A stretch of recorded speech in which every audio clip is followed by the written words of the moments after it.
What are 3 things you believe that you need to be happy in this world today?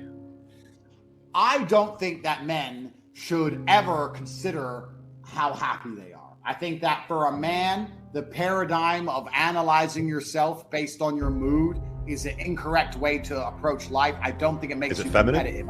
I just don't think it makes you competitive. I feel like as a man, life is ultra competitive and you're constantly competing against other men, whether you realize it or not. The girl you want, other men want. If you get her, it's a competition. The dollar you want, other men want. If you get it, it's a competition. The status you want, other men want. If you get it, you won the competition. Man, life as a man is hyper competitive, and you need to build a mindset that allows you to compete at the highest echelons and the highest levels. And in my experience, the people who compete at the highest levels are not people who have any concern or care for how they feel on the day. You are a man with duties. You're a man with responsibilities. You must perform. You have things you must do, and you must do them regardless of how you feel. Whether you feel happy or you feel sad, you must still train. So considering it's not going to affect your actions, why even take it into consideration at all? Why does it matter? I don't look at myself and go, how do I be happy? I look at myself and go, how do I succeed and do everything I want to do and become confident and be successful? That's what I'm worried about, achieving my goals daily. Happiness is a byproduct. It's a side piece. But if you're going to wake up and go, I want to be happy, well, yeah, to a degree it's feminine. It's also very childish because only women and children are so obsessed with happiness. But it doesn't make you competitive, because if you're concerned with being happy, that means you're only going to perform when you feel like it. That means you can't outcompete the men who perform every day regardless. And that's why, as a man, you need to be building a mindset that makes you as competitive as possible. And I think that considering happiness as a concept, as an idea in and of itself is a bad idea. It doesn't even cross my mind if I'm happy. It doesn't even cross my mind. Question: men can make money, but money cannot make men. And this has been proven to me endless times. I've seen so many crypto guys who make a bunch of money, or daddy's boys who make a bunch of money, but there's nothing admirable about these people. As men, they're uninteresting and they're vaporous, and women can smell it, I can smell it, everything. Men can make money, money cannot make men. I really believe that money is nothing but an amplifier. It will amplify everything about you. If you're a person who is miserable and depressive all the time when you're broke and you can't find a way to smile, if you get rich, guess what? You're going to be worse.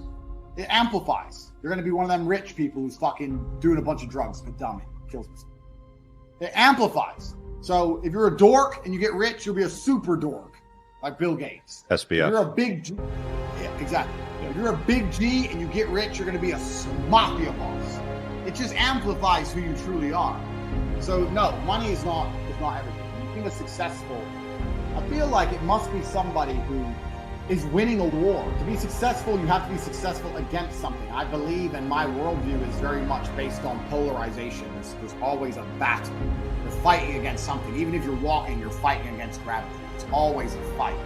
So if I were to sit and say who's successful, who's winning the biggest fights on earth right now, Elon's doing fantastically. Putin's doing a good job. There's a few people who are fighting against Putin, perhaps Putin or Elon. One of those two. The best advice I feel like I even now still internalize. You can put a religious spin on it, so I will. There's different ways to analyze it. You can say God, you can say ancestors, you can say whatever. I feel like you should just always act like you're being watched by people you really respect and love. And it doesn't matter if it's in the gym, they're watching you to see how hard you train, or in that job interview, they're watching you to see how you perform, see how confident you can be, watch you put your suit on, make sure your tie's straight. I feel like you need to have a sense of duty to people who existed before you or who have given up their lives so you exist. And you need to try very hard to make sure your last name means something important. So the best advice I can give is just keep in mind there's a whole bunch of people who love you, who are looking out for you, who really care about you, and who have done a lot for you to exist as a person. And you owe them a lot of things, and you owe them your absolute best in all realms. You owe them to try your hardest and to not disappoint them. And you don't get the luxury of just existing and sitting around playing video games and being happy, being sad, eating food, whatever. All of that's by the by. You have a big debt to pay to your family, to your ancestors, to God, and you have to try very hard. And keep that in mind and let that motivate you to be your best self. And I think that's the best advice you can give a teenage boy in the world today. consuming content in a whole is kind of part of it. You have to be very careful and curate the things you listen to. There's a whole bunch of kids who are just consuming constant shit, like we're talking about Twitch and the garbage. It's difficult out there for young people. I think it's extremely distracting world. We have the biggest companies in the world with the most advanced AI and tech in the world, designed to keep you distracted and addicted to screens, watching shit that is no good for you. So it's hard. And yeah, the kids are glued to social media and glued to their screens and obsessed with all this crap. And of course they are, because it's designed to be obsessive. And they have to make sure they're taking it in a way that's good for them. Inside of my school, the real world, we actually have an entire course on regaining attention and focus, because we notice that anyone below the age 25 can't focus on anything. If you were to say, here's how you make money, go, they'd try, but after 10 minutes, because it's not flashing colors and dopamine, they can't do it. They can't read anything. They can't focus on anything. They're just addicted to TikTok screens and just new video. So like, people have lost their minds in real time. They've lost their ability to focus on anything. So we actually have to teach that again to the younger people. It's truly crazy. It's absolutely insane. I am one of those people who's on his phone to the second he falls asleep, and the first thing I do when I wake up is grab my phone. The first thing. I know you're not supposed to do that, and you're supposed to meditate and all this fucking bullshit. I'm sure I'm supposed to do loads of things. I'm supposed to meditate and not worry about it. But let me tell you something. I have a large empire and a lot of money to make, and I wake up to problems and I need fixing. So I wake up, grab my phone. I go straight in the gym. First thing I do. And I only train for like 45 minutes to an hour a day. I don't train at any commercial gyms. I always train at home, or the hotel I'm in will have a gym, or the house I'm in will have a gym. I go straight in the gym. I train. In between sets, I'm on my phone. I'll have a coffee and a bunch of water while I'm training. And when I finish, I'll sit down for another nice coffee, a proper one, when I begin my work. Then every day's a work day. And every day's basically the same. And that'll be it. I'll tear through about 10 or 15 coffees during the day. I'm a heavily caffeinated individual. And then I'll have, I won't eat until maybe 4 or 5 p.m. at night. And that's a basic day, and I get a lot done. But the empire's large, and you can only delegate so much. There's a lot of people who work for me now who are doing very amazing things.